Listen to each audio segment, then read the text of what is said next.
2026 সালের জুলাই মাস মিথুন রাশির জাতক জাতিকাদের মাসিক রাশিফল নিয়ে বিস্তারিত আলোচনা করব।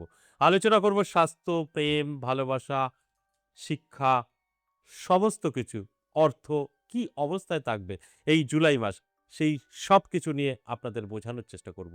আর আমি একটা কথা কমন বলি, আমার এই আলোচনা মানেই আপনাদেরকে অ্যালার্ট করা, আপনাদেরকে বোঝানো।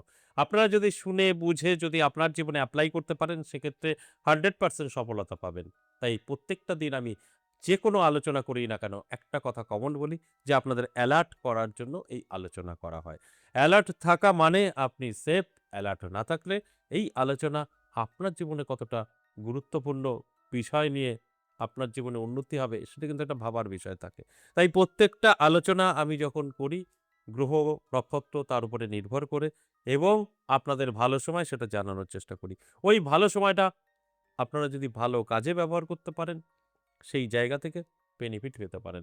তাহলে আসুন এই যে মিথুন রাশিকে নিয়ে আলোচনা করব মাসিক রাশিফল জুলাই মাসের কোন দিক থেকে ভালো, কোন দিক থেকে খারাপ সবটাই বলব, বোঝানোর চেষ্টা করব। সবার আগে দেখব এই জুলাই মাসে গ্রহের গোচর কি বলছে। কারণ গ্রহের গোচরের উপরে নির্ভর করেই এই আলোচনাগুলো করা হয়। কারণ এই আলোচনা গ্রহের গোচরের উপরে নির্ভর করে করা হয়। গ্রহের গোচর অনুযায়ী আপনার খারাপ ফল দেবে, ভালো ফল দেবে। আর কোন দিক ভালো, কোন দিক খারাপ এটাই বোঝানোর চেষ্টা করা হয়। তাই বিস্তারিত জানতে হলে অবশ্যই শেষ পর্যন্ত দেখতে হবে, শুনতে হবে। তারপর শুনে বুঝে আপনার জীবনে এপ্লাই করতে হবে। তারপরে গিয়ে এর বেনিফিট আপনি পেতে পারেন। কানে শুনে কখনো আপনার জীবনে পরিবর্তন আসবে না। কানে শুনে আপনার জীবনে এপ্লাই করলে পরিবর্তন আসবে।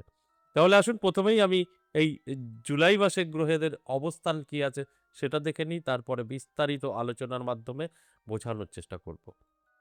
দেখুন এই মাসে শুরুতেই যদি আমরা ফলো করি ৪ জুলাই শুক্র গ্রহ সে কিন্তু তার রাশি পরিবর্তন করে সিংহ রাশিতে প্রবেশ করবে। ৭ জুলাই বুধ গ্রহ সে কিন্তু বক্রী হয়ে প্রবেশ করবে মিথুন রাশিতে। ১৬ জুলাই রবি গ্রহ সেও তার রাশি পরিবর্তন করে কর্কট রাশিতে প্রবেশ করবে। ২৪শে জুলাই বুধ কিন্তু মার্গী হবে। আর ২৭শে জুলাই শনিদেব বক্রী হয়ে মীন রাশিতেই কিন্তু থাকবে। এর ফলাফল স্বরূপ কি হতে চলেছে মিথুন রাশির জাতক জাতিকাদের আজকের আলোচনার বিষয় এটাই। আমি সবটাই বোঝানোর চেষ্টা করব।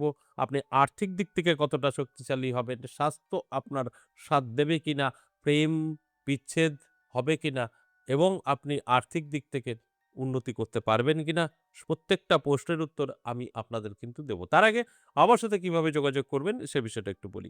নমস্কার, জয় মা কামাখ্যা, জয় মা তারা। যারা ভীষণভাবে বিপদে আছেন, বহু জায়গায় গিয়েও আপনার বিপদ থেকে বেরোতে পারেননি। সেটা হতে পারে আপনি প্রতিকার প্রতিবিধান ঠিকঠাক করতে পারেননি। তাই আমার কাছে আসলে এই দিকটা আপনি কিন্তু ক্লিয়ার পাবেন। অর্থাৎ আপনি খরচা করতে পারেন বা না পারেন। প্রতিকার আপনি কিন্তু আমার কাছ থেকে পাবেন। অর্থাৎ দুরকমভাবে আমি এ থেকে জেড যেকোনো সমস্যার সমাধান দিয়ে থাকি। একটা খরচ ছাড়া। তাই আপনি খরচ করতে পারবেন না, তাও আপনি কিন্তু রিলিফ পাবেন আমার সঙ্গে সাক্ষাৎ করে। সেই বিষয়টা কিন্তু আমি সম্পূর্ণভাবে গাইড করার চেষ্টা করি। যে কারণে একটা কথা কমন বলি যে, আপনার যদি সমস্ত জায়গায় গিয়েও আপনার সমস্যার সমাধান না হয়, একবার হলেও আমার সাথে সাক্ষাৎ করতে পারেন।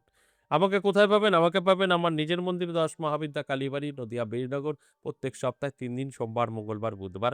তারাপীঠ থাকছি মাসে ১ দিন এবং উত্তরবঙ্গের কথা মাথায় রেখে আমি শিলিগুড়ি চেম্বার করছি মাসে ১ দিন।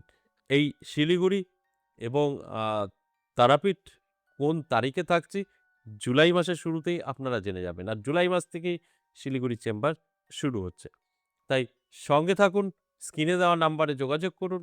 সবটা আপনারা জানতে পারবেন অপেক্ষার জন্য। ঠিক জুলাই মাস থেকে একদম শুরু থেকেই আপনারা জেনে যাবেন। আর যারা ভাবছেন আমরা অনেক দূরে থাকি এই জায়গাগুলো আমাদের কাছে সম্ভব নয় যাওয়া, সেক্ষেত্রে বলব আমাদের অনলাইন চালু আছে। আপনি অনলাইনের মাধ্যমেও দেখাতে পারেন। একদম আপনি আপনার বাড়িতে বসে, আমি আমার মন্দিরে বসে চেম্বারে দেখানোর মতো করেই আপনি আপনার সমস্যা নিয়ে আমার সঙ্গে আলোচনা করতে পারেন। সেখান থেকে আপনি বেরিয়েও আসতে পারবেন। সমস্যা আপনার যত বড়ই হোক না কেন। তাই এর জন্য অবশ্যই স্ক্রিনে দেওয়া নাম্বার সেভ করে নিন। 6274 হোয়াটসঅ্যাপ নাম্বার, কলিং নাম্বার এগুলোকে সেভ করুন। কল করুন, বিস্তারিত জানুন, বুঝুন। যদি মনে হয় ঠিকঠাক আছে তাহলে নামটা লিখে দিন। যদি মনে হয় ঠিকঠাক নেই তাহলে নাম লেখানোর দরকার নেই। যেকোনো কাজ করার আগে ১০ বার ভাববেন। হঠাৎ কোনো কাজ করবেন না। আগে জেনে বুঝে স্টাডি করবেন, তারপরে যদি মনে হয় না ঠিকঠাক আছে তবেই সেই কাজটা করবেন। হঠাৎ কোনো ডিসিশনে কারোর কথা শুনে কোনো কিছু করবেন না। তাহলে কিন্তু সমস্যা বাড়তে পারে। এবার আমি বিস্তারিত আলোচনা করব। আরেকটা কথা বলে নিই, আমাদের এখানে কল করার টাইমটা অফিস টাইম সকাল ১০টা থেকে সন্ধ্যে ৬টা, তারপরে কিন্তু ফোন বন্ধ থাকে। তাহলে আজকের আলোচনা মিথুন রাশি এবং মাসিক রাশিফল জুলাই মাসের। এই জুলাই মাসে কোন দিক থেকে ভালো, কোন দিক থেকে খারাপ আমি সবটা আলোচনার মাধ্যমে কিন্তু বোঝানোর চেষ্টা করব। ১ম এই যদি আমরা দেখি আর্থিক দিক থেকে, তাহলে কিন্তু বলব মিথুন রাশির জাতক-জাতিকাদের আর্থিক দিক মধ্যম থাকবে। খুব ভালো বেটার কিছু হবে না, হঠাৎ করে কোটিপতি হয়ে যাবেন এই কথাগুলো বলা যাবে না। তবে অবশ্যই মিশ্র ফল পাবেন। যথেষ্ট ভালো সময় থাকবে, আবার খরচা হবে। সেই ভালো সময়টা অর্থাৎ আপনাদের ইনকাম বাড়বে, ইনকাম আবার খরচাও হয়ে যাবে। তাই এখানে একটা ব্যালেন্সের ব্যাপার আছে। যদি সঠিকভাবে আপনি ব্যালেন্স করে চলতে পারেন, তাহলে কিন্তু অবশ্যই আর্থিক দিক থেকে ভালো সময় আপনি পেতে পারেন। স্বাস্থ্য যদি বলি, স্বাস্থ্য মধ্যম থাকবে, ভালো থাকবে, খারাপ থাকবে, মিশ্রিত ফল পাবেন। কারণ একটা মাস এর মধ্যে কখনো ভালো, কখনো খারাপ, কখনো ভালো, কখনো খারাপ আপনি কিন্তু ফেস করবেন। তাই এই জায়গায় আমি দাঁড়িয়ে বলব অবশ্যই শরীরের যত্ন নিন, রিচ খাবার থেকে দূরে থাকুন। দেখবেন আপনি কিন্তু অনেকটাই ভালো থাকতে পারবেন। এবং যারা বেকার আছেন, বেকারদের ক্ষেত্রে কিন্তু শুভ। বেকারত্ব দূর হতে পারে। আপনি কোনো যোগাযোগ করলে সেখান থেকে সাকসেস পেতে পারেন এবং আপনার কাছে কোনো যোগাযোগ এসে হাজির হতে পারে। আপনার যাওয়ার দরকার নেই। এটা অবশ্যই শুভ বেকারদের জন্য। শিক্ষার্থীদের জন্য বলব ভালো সময়। আপনার যদি একটু চেষ্টা করতে পারেন, মন বসাতে পারেন, শিক্ষার ক্ষেত্রে কিন্তু শুভ।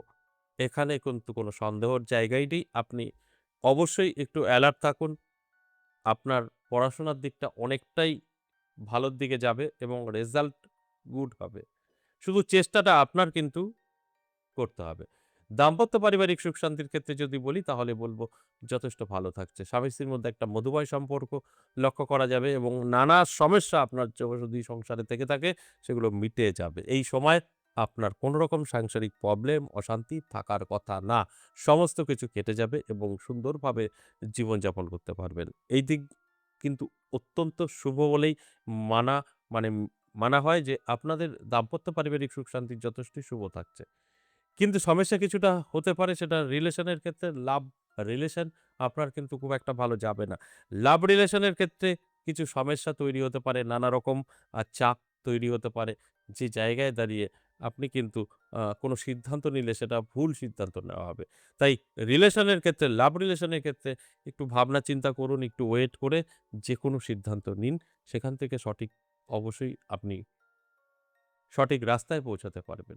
এই যে এতক্ষণ আলোচনা করলাম সমস্ত কিছু নিয়ে, একদম স্বাস্থ্য থেকে, শিক্ষা থেকে, ইনকাম থেকে, প্রেম ভালোবাসা সবটাই কিন্তু ওভারঅল প্রেডিকশন। এখানে কারোর ব্যক্তিগত জন্মছক বা হস্তরেখা বিচার বিশ্লেষণ করে করা হয়নি। তাই এখান থেকে কিন্তু 50% জাতক জাতিকারা লাভবান হবে আর 50% নাও হতে পারে। আশা করি বুঝতে পেরেছেন। আজ এ পর্যন্তই, আবারও আসবো নেক্সট ভিডিও নিয়ে। ততক্ষণ ভালো থাকুন। নমস্কার।